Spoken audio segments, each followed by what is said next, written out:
I'm Misty Velasky, and you're watching Ojai Valley News in depth. Joining us today is Craig Walker, a board member at the Ojai Valley Museum. Craig, thanks for joining us. Thank you. Now, you're also not only a board member, but you're the project coordinator for the museum. So what does that mean? Well, I'm a project coordinator for the Ethel Percy Andrus Interpretive Center. It's a project that I've started with the assistance of the museum, and I'm doing the research on it and beginning to organize our efforts in that direction. Now, it's a big, long name for a really neat idea. Of course, Ethel didn't live in Ojai until her later years, but she did some really amazing things that had national implications.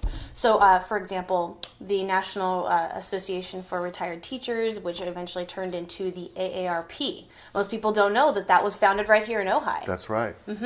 So, tell us a little bit about Ethel. Who was she, and how did she get to the point where she was here in Ojai? Well, when in her younger years, she had the distinction of being California's first high school principal, woman high school principal, which she took on that role in 1916 at Lincoln High School in Los Angeles. And she was quite a distinguished educator. She was for many years the only female principal in the Los Angeles School District or anywhere in California. And she served in that job with distinction and made a lot of pioneering efforts. When she retired in 1944, at the age of 60, she noticed that her pension was only $60 a month. Wow, it's nothing. Nothing. And even in that time, it was Sure. nothing. And she couldn't understand how a teacher could survive on that. And so she volunteered with the National Education Association to investigate retired teachers and the conditions of their living. And she found there was a huge need in that area to really improve the lives of older people. What little retirement savings they had been wiped out by the Depression, and she became really interested in that. And at first, her efforts as the head of the National Retired Teachers Association, which she founded, were geared towards bringing health insurance to older retired teachers. That was before Medicare, and insurance companies just wouldn't insure older people. They felt they were uninsurable. Sure. And she went around from company to company and was turned down by everyone. So she decided to start her own retirement home. And it would be more than just a retirement home. It would be an experiment, a place to see whether the vision she had of retirement living could come about. And she searched for a long time until she found Gray Gables in Ojai, and she decided to settle here and start her retirement home here in Ojai. So that's right there on Montgomery Street. The corner of Montgomery and Grand. And that started this whole entire thing. So how did it go from Gray Gables to the AARP? Well, she had in 1947, she came to Ojai in 1954. In 1947, when she was living in Glendale, she started the National Retired Teachers Association and was looking for this place to start that. And she started Gray Gables, began running that, and while she was living here, she did actually get insurance policies for retired teachers. And this was a huge advance that retired teachers and the membership in her organization just exploded and started going up. Well, then she started hearing from other retirees who weren't teachers who said, "Can't you do something for us? We need health insurance too." And so it was then that she met up at the Ojai Valley Inn with her attorney, Jack Fay, who was one of Ojai's mayors, and several other of her associates, and they drafted up the incorporation papers for the American Association of Retired Persons. And the papers were filed in Washington, D.C., and that was the beginning of it. But she ran the operation. Her headquarters were here in Ojai for about the first 10 years.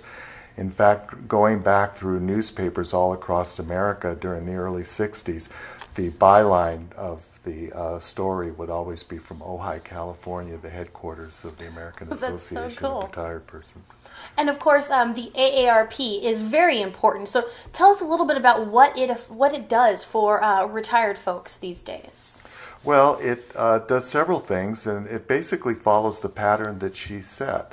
First of all, it's a place where older people can come together and meet with each other and learn about what it means to be retired and to improve themselves. There's still 2,100 AARP chapters across America. There used to be one in Ojai, as you can imagine. There isn't anymore.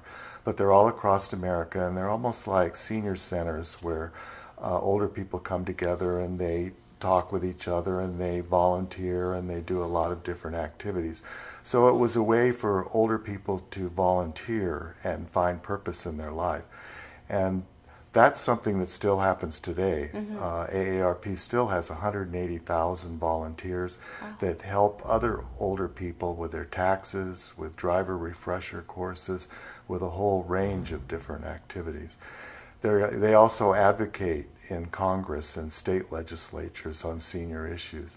Today, 40 million people belong to AARP, which is just incredible. And I've heard the magazine actually is the widest circulated magazine in the United States. By far, it has the most circulation of any other magazine in America and has for many years. I think its readership, which is the people who actually read it, is maybe edged out by People magazine. But as far as subscriptions and circulation, yes, the AARP magazine, which used to be Modern Maturity, is the greatest. And what made that important was that was really her mouthpiece. Sure. She had a very clear vision of what she wanted retirement to be for older people. The way she found older people, they were disenfranchised, they were put on the shelf, so to speak. They had no voice.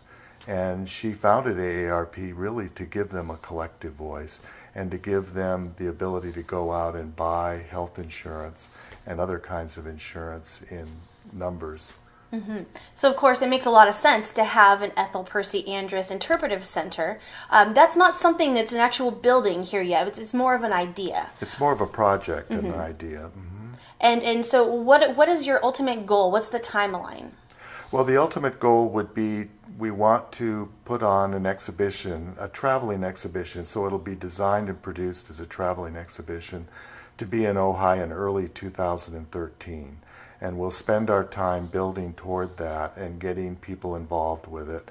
And then during 2013, that will go on tour and will be shown at other museums and libraries around the country.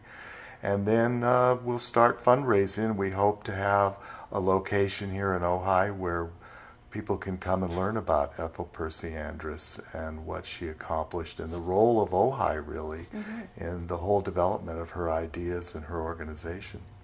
And so if folks have any information about her or want to find out more information, who should they get in touch with? They can get a hold of me in care of the museum. And you can just go ohaivalleymuseum.com? OjaiValleyMuseum.org. .org. Yes. Of course.